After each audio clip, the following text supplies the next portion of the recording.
మాత్రం నేను వారానికి ఒకసారి ఒక ప్లేట్లో పెట్టుకొని అలా పరిచి ఉంచితే అది బాగా ఆరిపోతే నేను ఎప్పుడైతే ప్యాక్ పెట్టుకుందాం అనుకుంటున్నానో ఆ రోజు బాగా వాటిని నీళ్ళలో నానేసేసి కొంచెం ఒక చిన్న స్పూన్, హాఫ్ స్పూన్ మెంతులు, హాఫ్ స్పూన్ హార్స్ గ్రామ్, ఇంకా హాఫ్ స్పూన్ కలాంజీ సీడ్స్ వేసి 2 మందారాకులు, 2 వేపాకులు, 2 జామాకులు, ఒక 2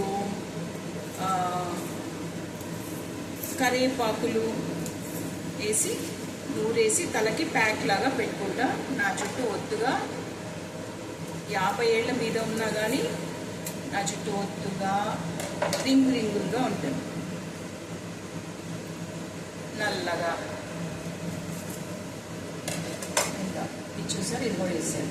మీరు కావాలంటే ఆ ప్యాక్లో, హెయిర్ ప్యాక్లో కొంచెం ఈ ఆకులు ఉంటాయి కదా, మన గోరింటాకులు, ఆ 2 కూడా వేసుకోవచ్చు. మంచి బ్రౌన్ కలర్ వస్తుంది, ఇంకా మంచిది కూడా.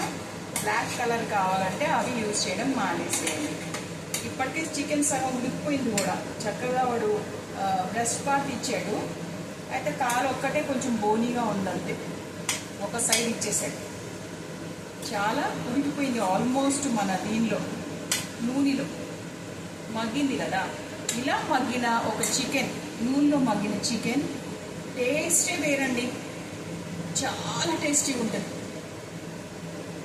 మంచి టేస్టును, నీసు వాసన రాదు, కౌసు వాసన అంటారు కదా, అది రాదనమాట. చాలా బాగుంటుంది.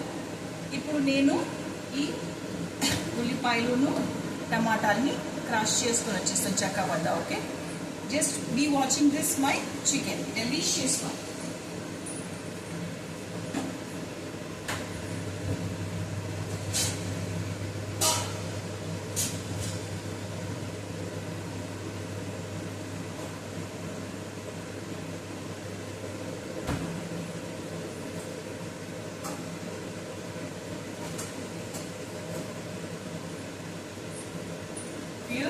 నేను క్రష్ చేసుకొని వచ్చేస్తాను అండి. It take hardly 2 minutes for me.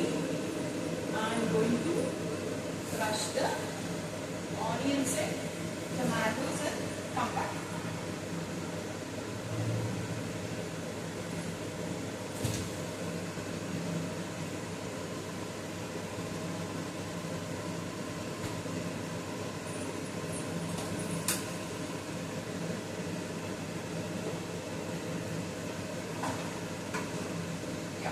Taking 2 minutes for me to come back. దీన్ని నేను చక్రవదనే నూరుకొస్తాను, మరి ఓవర్గా క్రష్ చేయను అనమాట.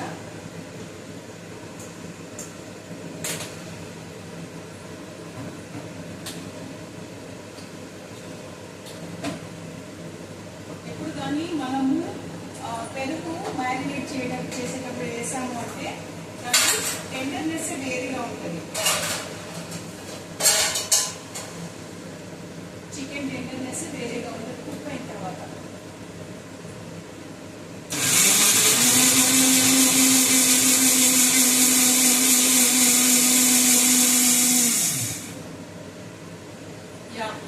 క్రష్ అయిపోయిందండి ఆల్మోస్ట్. చక్కబద్దని నూరుకొచ్చాను, మరీ పేస్ట్ చేసుకున్నా లేదు, చూసారా. So I'm putting that in this one. చిన్న మిక్సీలో ఆడించాను కాబట్టి 2 వాయిల కింద వేయాలి, 1 వాయి కింద వేయడానికి కాదు. ఇది ఇలా దీన్ని పడుతూ ఉన్నప్పుడు నేను ఇంకొక వాయి వేసుకొచ్చి ఆ తర్వాత నీళ్ళు పోతాం. ఓకేనా.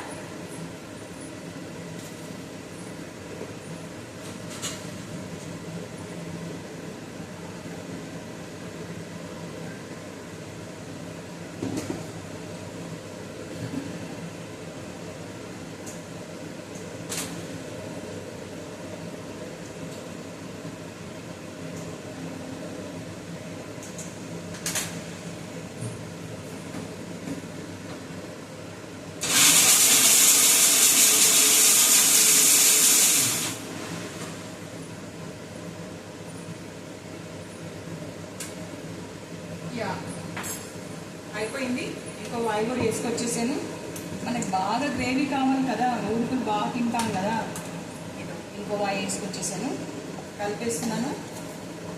ఊరుకులు బాగా తింటాం కదా మనము, అందుకని ఏం చేయాలంటే బాగా గ్రేవీ కర్రీ కావాలంటే దీనిలో బోల్డని టమాటాలు, బోల్డని ఆనియన్స్ వేసుకోవాలి.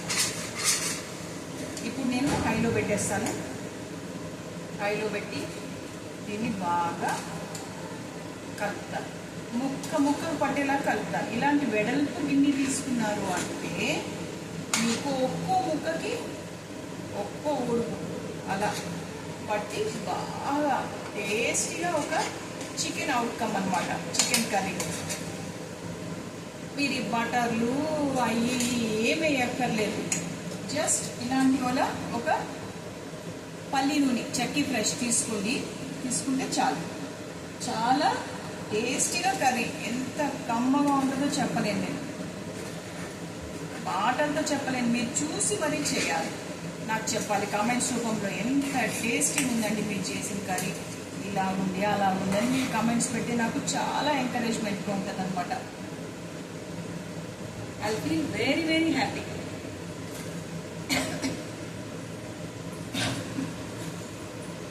నేను కొన్ని నీళ్ళు తీసుకుని మన ఈ గిన్నెలన్నీ చేసాం కదా, దీన్ని మిక్సీ ఇవన్నీ కడిగేసి ఆ నీటి దీనిలో పోసేస్తాను.